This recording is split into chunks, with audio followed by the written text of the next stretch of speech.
In July 2008, in Twinsburg, Ohio, what should have been a routine traffic stop turned into one of the most absurd and tragic police murders the state had seen in years. Officer Joshua McTarian had pulled over Ashford Thompson, 25, for a trivial offense, playing his music too loudly. No chase, no initial violence, just noise. Yet minutes later, Officer McTarian lay dead, shot at point-blank range.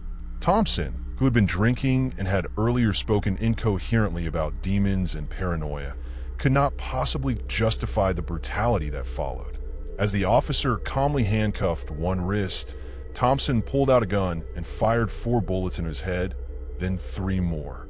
It was not fear or panic, it was an execution. At his trial in Summit County, Thompson tried to claim self-defense, saying he felt threatened. The jury was unconvinced. The evidence was overwhelming, the violence undeniable, and the motive non-existent.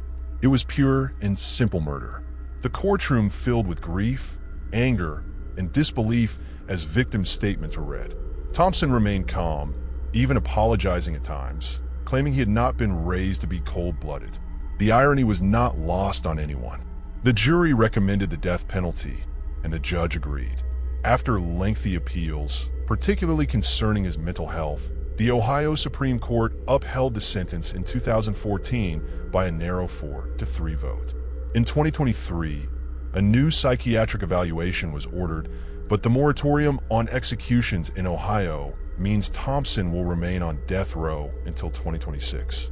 A police officer lost his life over loud music, a reality that still feels unreal, raising a haunting question. How could something so trivial lead to such devastation? On June 1st, 2024, in Ada County, silence fell as Chad Daybell heard his fate. Found guilty of murdering his wife Tammy and conspiring to kill Lori Vallow's children, Tylee Ryan and G.J. Vallow, he remained expressionless as the jury recommended the death penalty. These crimes were rooted in extreme religious beliefs, secret prophecies, and an obsessive fixation on the end of the world.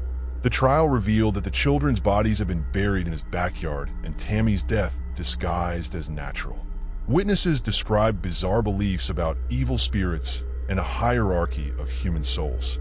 Throughout, Daybell remained cold and detached. The judge formally imposed the death penalty, calling the crimes senseless and cruel. On September 11th, 2020, in Hillsborough County, Florida, the courtroom was steeped in sorrow as Granville Ritchie was sentenced. In May 2014, he had taken advantage of a brief moment alone with 9-year-old Felicia Williams to end her life. He strangled her, hid her body in a suitcase, and threw it from the Howard Franklin Bridge, hoping the water would erase his crime. Days later, Felicia's remains were found. The 2019 trial exposed deliberate and prolonged cruelty. The jury unanimously found him guilty and recommended the death penalty. Felicia's family had waited over 6 years for this moment. Her mother, dressed in black, said she had come to bury the man who destroyed her child's life. Her grandmother spoke of a stolen future, and her sister described how Felicia had been treated like disposable trash. Even the judge struggled to maintain composure while recounting the suffering inflicted on the child. But the most unexpected moment came from Felicia's father, who looked at Ritchie and told him he forgave him, urging him to reconcile with God. An act of grace that stunned the courtroom. Ritchie showed no tears, no remorse. His sentence was upheld in 2022. As of 2026, he remains on death row. The cruelty of the crime is incomprehensible, but the father's forgiveness proves humanity can endure even in the darkest moments. On October 12, 2017, Pasquotank Correctional Institution in North Carolina became the scene of the deadliest prison attack in the state's history. What began as a planned escape ended in the brutal murder of 4 prison staff members. At the center was inmate Mikkel Brady, a man with a long history of violence. Serving time for shooting a state trooper, he decided prison rules no longer applied to him. Working in a sewing workshop, he turned everyday tools into weapons, handing out hammers and scissors to other inmates. The attack was sudden and savage. Brady personally participated, later describing a beating in court as broken concrete. his chilling way of referring to human life. Correctional officers Justin Smith, Veronica Darden, Winnie Hardy, and maintenance worker Jeffrey Howe were all killed.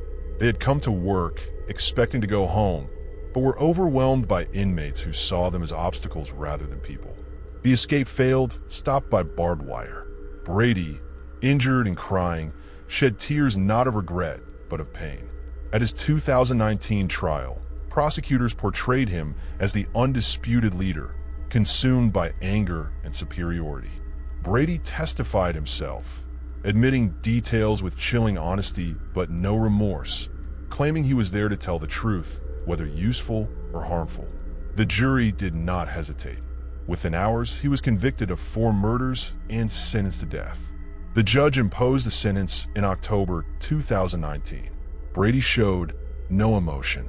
By 2026, he remains in a federal supermax prison for security reasons. North Carolina has not carried out an execution since 2006, but his sentence stands.